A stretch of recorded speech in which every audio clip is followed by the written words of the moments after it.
नमस्कार, जय हिंद। बजट की श्रृंखला में आपका बहुत बहुत स्वागत करती हूँ। 34 लाख करोड़ का बजट हम लोग बात कर रहे थे, जिसमें से लगभग रेवेन्यू रिसीट के तौर पर 17 लाख करोड़ आते हैं। हमने इसके पहले देखा कि 17 लाख करोड़ में से लगभग 15 लाख करोड़ ये टैक्सेस में से आ रहे थे, नॉन टैक्सेस में से लगभग 2,43,000 करोड़ आ रहे थे। ऐसे करके लगभग 17,88,000 करोड़ देश को रेवेन्यू रिसीट था। ये वो रिसीट है जो मिलने के लिए देश को कोई भी एसेट नहीं बेचना पड़ रहा है। टोटल एक्सपेंडिचर हमने देखा 34 लाख करोड़ का टोटल एक्सपेंडिचर था। अब 17 लाख करोड़ की यदि आय है तो हमारे खर्चे ये 17 लाख करोड़ से कम होने चाहिए। रेवेन्यू एक्सपेंडिचर में भी दो टाइप के एक्सपेंडिचर होते हैं, एक रेवेन्यू एक्सपेंडिचर और दूसरा कैपिटल एक्सपेंडिचर। अब फर्क समझने का प्रयास करेंगे। रेवेन्यू एक्सपेंडिचर मतलब क्या? जो खर्चा कि देश चलाने के लिए जो करना ही पड़ता है, मान के चलिए जैसे पेंशन हो गई, सेंट्रल गवर्नमेंट के एम्प्लॉयज की सैलरी हो गई, कि जो करने ही करना है, जिसमें से एज कोई एसेट नहीं तैयार होगा, जो खर्चे करने ही करना है।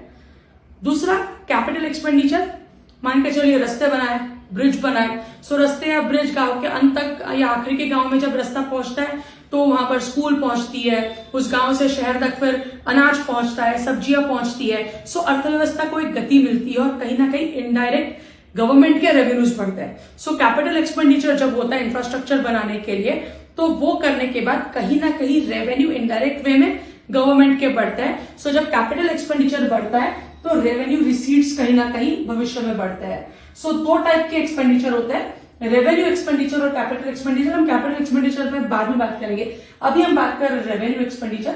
हमारे रेवेन्यू इनकम 17 लाख करोड़ है। सो रेवेन्यू एक्सपेंसेस ये 17 लाख करोड़ के कम रहेंगे तो अच्छा होगा, रेवेन्यू डेफिसिट नहीं होगा। आइए देखते हैं रेवेन्यू एक्सपेंडिचर कितना है। सो ये बजट एट ग्लांस है, वहां पर हम देखेंगे। सो रेवेन्यू एक्सपेंडिचर है लगभग 29,29,000 करोड़ का। ये है 29,29,000 करोड़। सो बेसिकली यहीं पर हम देख लेंगे कि ये 29,29,000 करोड़ में से 11,40,000 करोड़ वैसी रेवेन्यू डेफिसिट है। इसको यहां लिख लेते हैं।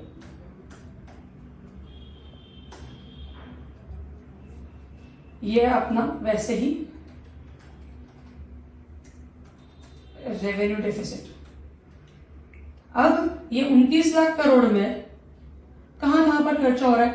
पेंशन्स देनी है, स्कीम्स पे खर्चा करना है, जो सेंट्रल गवर्नमेंट की स्कीम्स होती है उसमें खर्चा करना है, पेंशन देनी है, सैलरीज देनी है। इसके अलावा और कहीं खर्चा हो रहा है क्या? हाँ, और एक मेजर कंपोनेंट है जिस पर हमको गौर करना है, वो मतलब पॉइंट नंबर 11, बैग में 8,09,000 करोड़। ये क्या है? ये इंटरेस्ट पेमेंट है, 8,09,701 करोड़। ये है इंटरेस्ट, ये है 8,09,701 करोड़। ये सारे फिगर्स करोड़ में है। सो टोटल 29 लाख करोड़ में से 8 लाख, ये कितना परसेंट हो गया? ये लगभग 28% टोटल एक्सपेंसेस का 28% रेवेन्यू एक्सपेंसेस का हम लोग इंटरेस्ट पे दे रहे हैं। ये कौन सा इंटरेस्ट है? जो हमारे देश ने इसके पहले जो कुछ भी बोरो करके रखा है उस पर का इंटरेस्ट है। अब ये 8,09,000 करोड़ है। हमारे देश की आबादी 140 लाख करोड़ है, करोड़ है। सो ये 8 डिवाइडेड बाई 140। सो हमारे हर एक के सर के ऊपर आज 5,783 रुपए का इंटरेस्ट बर्डन है ही, जो इसके पहले देश ने ले रखा है। सो मेजर कंपोनेंट हमारे रेवेन्यू एक्सपेंसेस का ये इंटरेस्ट में जाता है, जो कि लगभग 28% है। जो कि 28% है। सो 29 लाख करोड़ ये हमारे रेवेन्यू एक्सपेंसेस है।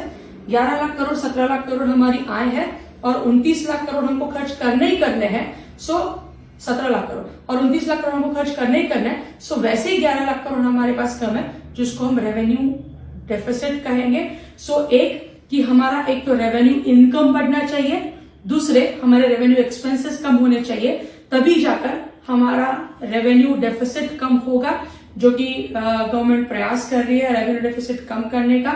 सो रेवेन्यू एक्सपेंसेस के बारे में हमने आज समझा कि कहां कहां खर्चा करना पड़ता है।